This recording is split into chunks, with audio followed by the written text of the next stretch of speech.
For a number of months, people can ski on the snow, and within half an hour, they can drive to the sea and they can ski in the sea or they can swim in the sea. With a maximum of 1.5 hours, they can go from one side of the island to the other, and they can see completely different things.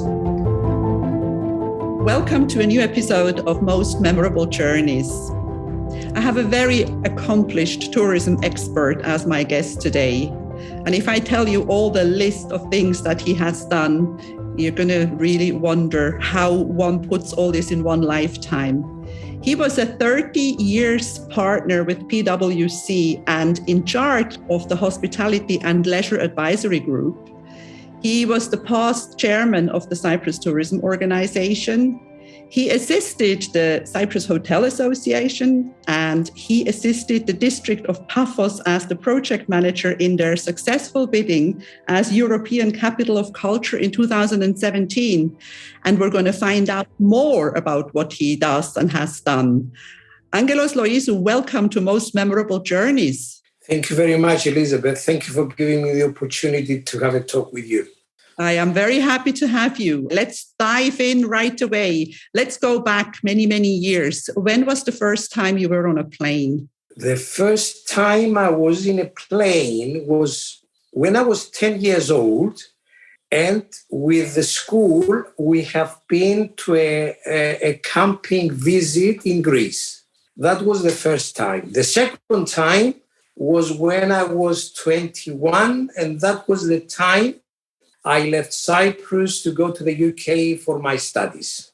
Now, I don't know exactly how old you are, but I know that you are not so young anymore. Let's put it diplomatically. So when you went on that plane when you were 10 years old, did you leave from Nicosia Airport? Yes, I did. That did. Was from Nicosia.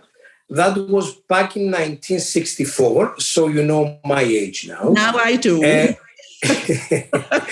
My father was a government officer, and there was an agreement between the Cyprus and the Greek government with exchange visits of children of government, public sort of employees.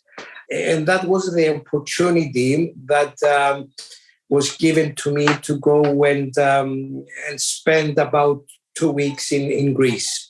Nice. That's nice. So that was the first experience, because I did a podcast episode with Adamos Marneros, who was the last pilot who landed at Nicosia Airport before it was closed down forever in 1974. In fact, Adamos was the pilot that took us to London in 1975. That was when I went for the second time in an aeroplane. You're joking, really? I just happened to meet Adamos because back in 1973, in 71, I was a student of the English school in Nicosia, and some of us have taken the exams of Cyprus Airways to go to Oxford University and train as pilot. I passed my exams. But the moment I went for the interview, I was rejected because I was wearing glasses. I had myopia. So I did not have the opportunity to become a pilot. But when I started my career in flying, one of the things I used to do was to request from every pilot that I was in his flight to allow me to visit the cockpit. So Marneros was one of them at the time. That's amazing. Imagine what your life would have been if you had become a pilot. Do you ever wonder how things would have been? Not really, to be honest. The fact that I was not successful to become one, I just took it off my system. Okay. And I said, okay, I'm going to travel, and I will travel not as a pilot, and probably I will travel with my own comfort as and when I want, and wherever I want. Yeah, I think sometimes, things happen for a reason, and it's okay. We just, as you say, we take it off our list. You tried, it didn't work, and that's fine. You move on. So you went to study in the UK, right? Yes. I am a chartered accountant. I'm an accountant by professor, and I'm a member of the Institute of Chartered Accountants in England and Wales. And that's where I studied and worked. I was in the UK for about 8 years. And I spent a lot of time in London, in Liverpool, and the Isle of Man. All right. When you were working, or when you were a partner in PwC, did you do a lot of traveling? Yes, I did, actually. I was in charge of a number of disciplines, what we called, where I needed to travel because back in the early 80s or mid 80s, I would say, that was the time when we started as young managers and then partners of the firm to go around in the world and visit and make presentations about Cyprus and present Cyprus and how we thought that Cyprus was a nice place to live and work. And basically, we were inviting businesses to set up their operations in our island. So that was part of the traveling that I used to make, to introduce sort of foreign business coming to Cyprus. Later on, when I became as the hospitality and leisure leader, I was going about for conferences, but also for clients' business, going abroad, even going with clients abroad to visit tourist establishments in various countries to get ideas what we can do in Cyprus, the financing structure of the project, and all these things. One other thing I did, and probably you have missed it from my CV, is that I was invited back in 2002 by ISHC, which is the International Society of Hospitality Consultants. It's a very well-recognized association based in the United States, and it hosts about 250 renowned consultants from all over the world. I was invited to join, possibly because they have found out about the work I was doing for the hospitality industry.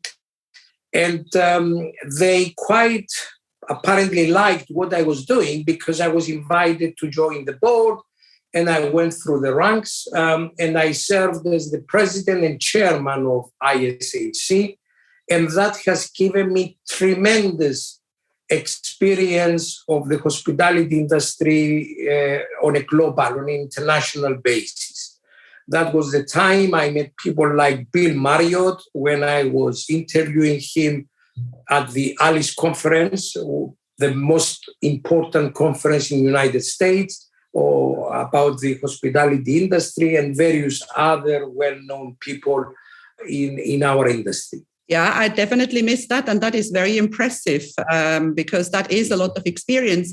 In all those trips, when you were going to present or when you were going to find out what could be opportunities for Cyprus as well, is there any place that made an impression on you that you really liked or that you thought was special? One place that it's in my mind, it was when I was in a conference in Panama. And Panama, okay, it could be beautiful, but it could be ugly. It could have good weather or bad weather. But it was quite impressive, especially getting to know the history of the canal there and how, that place developed because of the canal and how it has made the global life more efficient because of its existence. So that was one area which I liked. South Africa, it's an impressive place, and that's something which is it's a must for anybody to visit. It's a different place of what we see every day in Europe. I've been to United States and Canada many times, and if you are out in the countryside of United States and Canada, it's really beautiful. You can see some very, very nice things. China is another place where one can find the civilization and the development and the beauty, the natural beauty of the place. Japan is very impressive for other things, of course, and that's another place that has impressed me. I haven't been to some places, though, Elizabeth, and I don't know whether I would be happy to go. It's the places where there is a lot of humidity. I don't like humidity; it kills me. So I'm deliberately avoiding places where there is humidity, though I can understand that there are some very beautiful places on earth, thinking of Singapore and Thailand and Malaysia possibly, and Indonesia, but it's something which I have deliberately avoided. It's funny because I don't like humidity either. And I totally agree with you. I used to be a tour guide in the US and in Canada. I've been to South Africa and I love the nature. And I mean, you know, we sometimes say people in the United States, they don't even have a passport and, you know, they haven't been out of their country, but they have such a beautiful country from the Pacific to the Atlantic and all the mountains and the desert and whatever. They don't really need to leave their country. They have so much beauty within their country. It's huge. It's not like for us here in Cyprus, we need to leave. Our island is small. You're absolutely right. But there is something that I have thought about, and I concluded that there are places very near us that combine what 4 or 5 continents offer. And I will give you one example. I'm not going to say Cyprus. I'm going to say Peloponnese.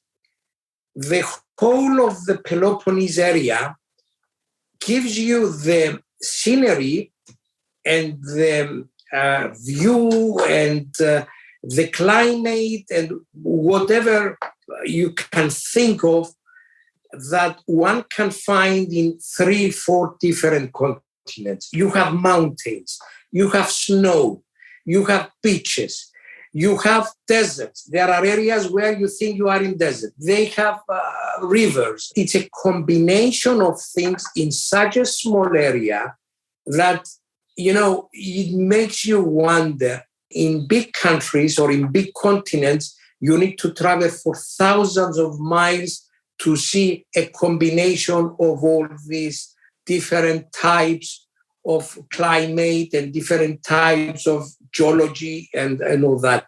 But in a place like Peloponnese, you can see the lot in such a small area. Yeah, it's very, very beautiful. I mean, generally, Greece is a very beautiful country. I came to Cyprus in the 80s. I came to Cyprus for the first time in 1982. I had been working in Greece before, and I was sent here as a young tour guide. I had no idea where I was going. I thought Cyprus was a Greek island. I didn't know that they were driving on the wrong side of the road. I was very inexperienced, and I absolutely loved it. And I came back, I started in 82, and I came back six summers. I used to go away in the winter. I used to go and work in the tropics or somewhere else in humid countries in the winter. But I loved the 80s. And when I look back today, I think we had the best tourism years in the 80s. What do you agree with me? I think it was. And if we look at it from a tourist point of view, the 80s were the golden years of tourism in Cyprus. I mean, starting from 81, you can say, coming to a sort of peak in 86, 87, until 90s, early 90s. And that was the time we had the Gulf War, if you remember, in 91, and things were affected here. But at the time, we had visitors that were coming to Cyprus 2 or 3 times every year. We had repeaters from the UK, from Germany. We had the average income per visitor back in the 80s was probably 3 times as much as what it is today. The spending power of a visitor, of a tourist, back in the 80s was much higher than what it is today. The quality of hotels, the hotels were brand new at the time. They were very good hotels, spacious hotels. They were under strict regulations. The construction was under strict regulation. They were spacious. The people working in hotels were almost 100% locals, offering the experience, the local experience, and the experience that any visitor would love to get, with authenticity and with the genuine hospitality that Cyprus has been known for thousands of years. That's why Cyprus was hosting a lot of visitors, either for a long time or for short time. That's why we are always considered as a destination offering hospitality. I totally agree with you, because I know some of those repeaters. I used to look after them, and these people used to come here and they became friends with a waiter, with a barman, with a receptionist, and they got invited to a christening or to a wedding. They made friendship, and they came back, as you say, 2-3 times a year for years. Why did it change? What happened? It has changed for a number of reasons. The main reason, though, was the development of, I would say, competition in the area. Competition in the area, and I'm talking about Greece also, Turkey, other destinations like Tunisia and neighboring countries, I would say, or this part of the world, that were offering very much lower price products. The development of mass tourism, as you know, and probably you were working for a big developer, for a big tour operator, probably at the time, and to make money, they were always striving for low-cost products, mass products. And that was the time that Cyprus could not compete because our product was expensive. Our infrastructure was expensive. We had to build hotels from scratch, as you know, and we all know that since 1974, after the 1974 invasion and the problems we have had, we had to start from the beginning. We had to build new hotels. So investment was high. We were importing a lot of things. Therefore, we could not compete with the low-price destinations. That's something which we have started to correct in the mid-2010, I would say 2014, 2015. That's when we started to reverse this situation. But of course, the latest crises like COVID and now with the invasion in Ukraine, we are having problems again. But it seems that Cyprus will do comparatively well in this year. That's good. That's very good. It's. I have always been against, that's my personal take, I have always been against all-inclusive hotels. I don't like all-inclusive hotels because I always felt that they are keeping people in the hotel and they are ruining the people's around restaurants and bars business. What is your take on all-inclusive? I am totally with you. I can simply say the all-inclusive type of tourism is not sustainable tourism, is not what we call sustainable, is not what we call green, eco-friendly, and what we call a viable model of tourist development.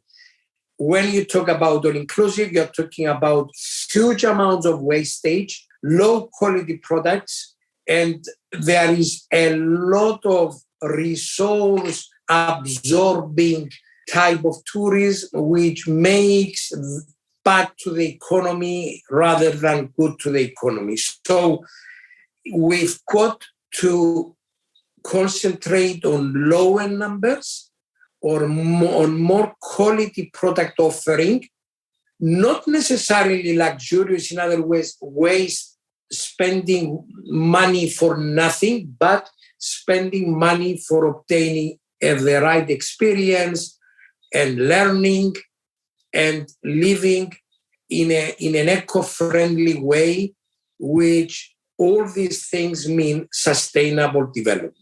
Absolutely. So yes, I agree with you, and this is what we all countries would have to concentrate on. Wonderful. Now you became, I think, was it in 2014 that you became the chairman of the Cyprus Tourism Organization? Yes. Tell me a little bit. In 2014, and I was the chairman for 5 years, yes. What was your experience? Well, let us not forget that we took office soon after the economic crisis, the worst economic crisis that we had in Cyprus. It was the time when tourism, for whatever reasons, are at its lowest. The worst years was in 2012, 2013, and the tourism at the time was around 2.3 million, okay? And when we took over, we had to devise new ways of cooperation with airlines, with tour operators. We had to reintroduce our product to the markets. We have seen a lot of people. We have had tremendous meetings to explain and to commit that the tour operators and the visitors would have a very good time and enjoy their stay here in a safe environment. And we managed gradually to come up to the record figure of 3.9 visitors in 2018. So we were lucky. We were very happy to see that we have seen results. We have reorganized the organization, the Cyprus Tourism Organization. We have taken drastic decisions and measures. And we all feel very happy that we have achieved what we were supposed to do and help our economy. What was the worst experience? What was the most difficult? Was it not having the financial support, or what do you think was the most hindering aspect? Okay, I'm going to be very blunt, and this is something which I believe it happens everywhere. Don't forget, the organization was a semi-government organization, was a government organization. And as you know, government organizations are not as efficient as they should have been. Me coming from the private sector and the rest of the members of the board, we are all from the private sector. We have faced a situation that has shocked us. Okay, there were practices which were not acceptable to us. Therefore, we had to take drastic decisions, reorganize the organization. And in fact, we were the only board of directors of a semi-government body since Cyprus independence in 1960 that we have fired the top 3 managers of the organization without paying €1 penalty, because we had all the evidence to prove that they were not doing a proper job. Okay, and this is something which is a good lesson for everybody, and it's something which we all have to understand. And whether we are government employees or whether private employees, we have to respect our country, and that's the motto that we should all follow. Whether we are on the private sector or the government sector, we are there for one thing. Especially if we are working for the government sector, we must understand that we are there and we are paid by some others to service them. Okay, and that's something which we need to change drastically in Cyprus. That was the most difficult thing we had to go through. We've gone through it. We made the changes we wanted to make, and we have seen the results. Fantastic. Now, I checked my statistics, and people are listening to my podcast in over 100 countries. What would you tell to these people? Why should they come to Cyprus? And what is your favorite place in Cyprus? One thing which we have developed in our talks, and when we were presenting Cyprus to anybody, is that Cyprus is a world of its own. It has a lot of things which one can visit in a very short time and in a short distance. And I will tell one thing that you will understand because you live here and you understand what I mean. For a number of months, people can ski on the snow, and within half an hour, they can drive to the sea and they can ski in the sea or they can swim in the sea. With a maximum of 1.5 hours, they can go from one side of the island to the other, and they can see completely different things. We have mountains, we have sea, we have history going back thousands of years ago, we have culture, we have a number of monuments which are UNESCO approved documents. A visitor spending a week in Cyprus can gain experiences that would probably take him to visit 4 or 5 different other countries. Yeah, that is very. And that is the beauty of Cyprus. We have excellent weather for at least 10 months, excellent weather. We have 1 or 1 and a bit very hot months, and we have probably 1 month which is probably rain and cold, etc. But the rest of the year, we have an excellent weather. We have good quality of life. We have secured life. Security in Cyprus is there, and Cyprus has been rated, and there are ratings, and Cyprus has been rated as one of the most secure places to live and enjoy and visit. So this is what we understand as what we are. Yeah, that is so true. And by the way, because you were saying that Cyprus is a country where you can ski and swim in the sea within an hour. And I did that for the first time after 35 years. I did it this winter. I wanted to prove it, that it's possible. And I went swimming in the morning, and then I went to Troodos in the afternoon, and I went skiing. And I posted it on all my social media. Everybody in the world knows that now. Another thing that I think may also be interesting to mention is that Cyprus is a good place for digital nomads. We have very, very good internet connection. We have very good access to anything technical. That reminds me that I forgot something to tell you when you were asking me about the 80s at the time, in the 80s, and when we were presenting Cyprus in all over the world. And we had a brochure, a big book, and we were saying that Cyprus, one of the things that it's strong about is that we have excellent technology, and that was at the time the telephone and the telex and the fax and all these things. But still, it was from everywhere. One could communicate easily. And the second thing is that Cyprus was and still is the second country in the world having tertiary education. The population has university education second to Canada. So we have, in terms of human resources, instead of capital wealth, we have a lot of educated people that can do a lot of things. We have good technology, and the rest we said about our weather and our environment. And the schools are very good. Even people that are visitors, they can appreciate that we have very good schools. They can have all sorts of education. They can have the British curriculum, they have the French curriculum or the German curriculum.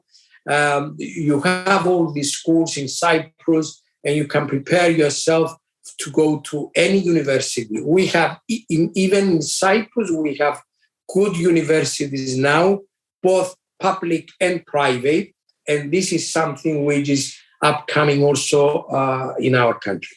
And we are a small country. I mean, considering the size of Cyprus, it's fantastic, the amount of education that is available. Coming back, what is your favorite place in Cyprus? My favorite place in Cyprus is Paphos. I like, and the mountains, of course, but when you say Paphos, you mean both the inland and the seaside, I would say. And I would probably say that I very much like the Polis area, an area with beauties. It has the hills, it has you find villages 800, 900 meters altitude, but within 10 minutes or 15 minutes, you can be on the sea, you can have nice food, you live in a nice environment, etc. And of course, I'm a lover of our mountains. I love our mountains. I think Troodos is one of the most beautiful places in the world. One can enjoy good weather, good atmosphere, healthy weather. You can have your strolls in the woods, and it's something which offers you a different feeling. It's a different feeling. I love the area of Polis, Lachi, and I've started during COVID when we couldn't travel. I started doing a birthday hike, the Aphrodite Trail, which starts at the Bath of Aphrodite and then goes down to the Blue Lagoon. It's a beautiful, beautiful hike. What about the future? Where do you think Cyprus is going when it comes to generally tourism? What's going to happen? What is your take on the future of the Cypriot tourism? Well, first of all, we need to concentrate, like what I said before, on quality tourism. Okay, quality. I mean, we should attract people that are in search of a life experience, people that are in search of good food, healthy living. Okay, you can have nice walks, you can have any sport you like in Cyprus very easily, whether this is biking or whether this is walking or whether this is scrolling or diving or whatever. The food, if you are careful, and we are careful, and this is what the Deputy Ministry is putting a lot of effort to bring up the genuine food of the country and bring it up and say, this is what it is, and this is how we make it, and this is how we cook it from resources and materials that are grown in the area. And of course, our culture, our long history, which is everywhere. Wherever you go, you see things that remind you or tell you that this is what happened 1,000 years ago or 2,000 years ago or 4,000 years ago. These things are the things that we should concentrate. We should be creating products around these things that are natural. We should stick to authenticity. We must never forget that luxury tourism is simple tourism. It's not complicated type of tourism. That's luxury. Luxury is what makes you feel comfortable. Okay, there are too many complicated things.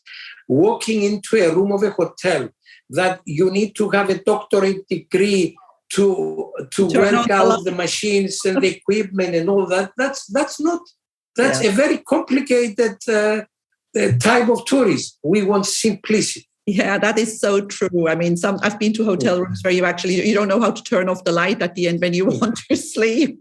Now, you have done so many things in your life. You have really, really had different kinds of careers. What does Angelos Loizou do today, and where can people find you? Well, what I do, and people find me whenever they have usually a problem, because I have been an advisor for the last 30 years, I have advised a lot of people in many type of areas, mainly in the hospitality area, I would say. In the financial sector, of course, I've always been a financial consultant. I've been advising people how to set up a business, how to structure their business, how to comply with the regulations of the area of Cyprus, but also internationally, how to be legal and how to do the business properly and all that. So this is what I mainly do now. I am, as you might have seen, the advisor to the Association of the Cyprus Tourist Enterprises, which are the 4- and 5-star hotels in our island. So I am advising the board as to the next actions that we should be taking and doing and all that. And basically still trying to help people, trying to help businesses to do well. You have a consultancy company, and we are going to put the link to your website in the show notes so people can find you in case they need you.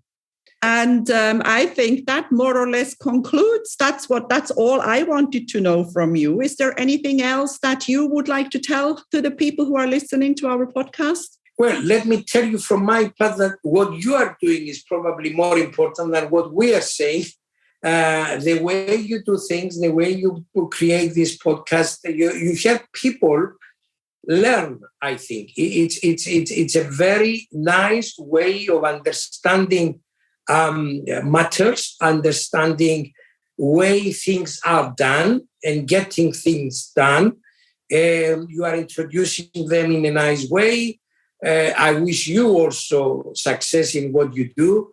I'm always available should you ever need anything, or if anybody is asking you something that I could be of help, I would be more than glad to be in touch.